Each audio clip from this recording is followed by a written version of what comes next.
Welcome to Worldview Everlasting, your favorite YouTube addiction. We are still at the Fort Wayne Symposium, enjoying ourselves, running into all sorts of cool pastors and people, Lutherans who care about what we believe, why we believe it, and don't mind having fun, hanging out at the same time.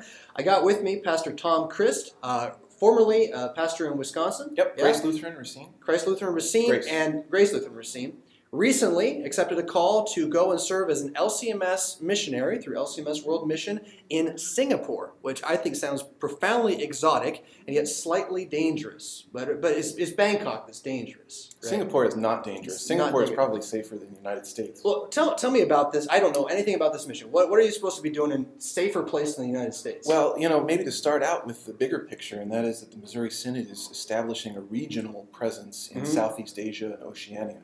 So all the countries from India to Bangladesh to Burma, which is opening up now after being very closed, and Malaysia, Indonesia, and even down toward New Zealand, all of those countries will be sort of funneled through, our work in all those countries will be funneled through a regional headquarters that will be based in Singapore. Now, Singapore is it's geographically central to all of that, but it's also a great place to travel and do business, and it's just easy to get in and out of. Sure. Like so that was the place that was chosen, and since we don't have a presence there as a congregation, a Missouri Synod congregation, we need to establish one, and that's where I come in as the sort of the pastor to go and establish that new church plant. Okay, and then around that, building this hub for all the missionaries in Southeast Asia? Well, there will be like a regional office there, and sort of my you know, the core of my new congregation will probably be these workers in this regional office, and then other Lutherans and whatever. So that's getting established right now too, that core office? Yeah, that's not even established yet. I mean, we're really just sort of... My question then is, like, so you're going to walk in, and the goal is to put a congregation there. And I spent time trying to plant a congregation with my first call, and you don't just, like, walk up to some guy on the street and say, you want to join my congregation. It happens, and you got people there. So there's nothing there? Is there a sister church we'll have several families that are workers, and we'll start out with them by word of mouth. And you know, everywhere I go, somebody knows somebody who lives there, has been there, has worked there. So, and as we get established, you know, legally, we want to do everything legally. The government has a lot of regulations. We will, you know, make our presence known and wider, and media and whatever. But, you know, we expect to start small and probably meet in someone's living room for a while. And just have the weekly service there, divine service, and grow as we have, you know, reason to. And they tell me, and I believe this, that, you know, it could take a long time to sort of build up to what we would think of as a sort of a normal congregation.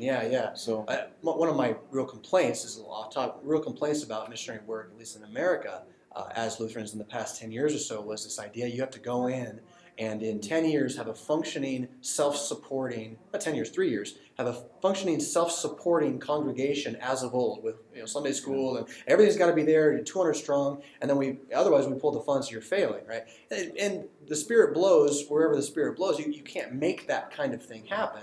You can preach the word in season and out, and especially, I'm glad to hear you're going to have those workers there to have that initial core, because if it was just you, it'd be a long haul, a real long haul. You know, though, having said all that, we do think that there is good potential for a pretty strong congregation to be established there.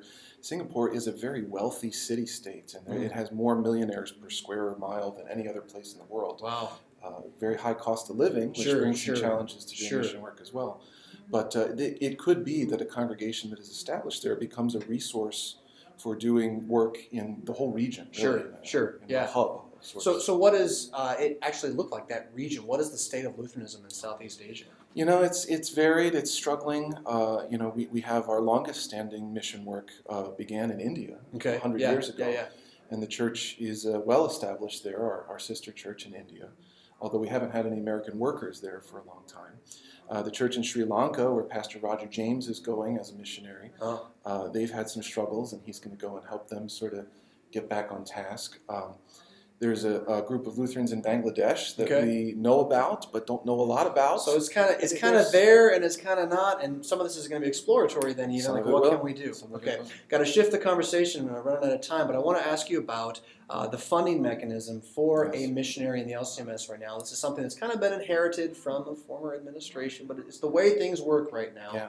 And it does put a lot of pressure on you, right? Well, it has its strengths and its weaknesses, but it is the reality.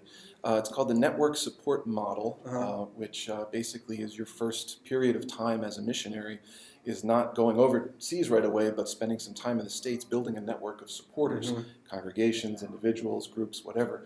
And so what we do is we visit churches, we talk about our mission, and we give people the opportunity to get on board and support us.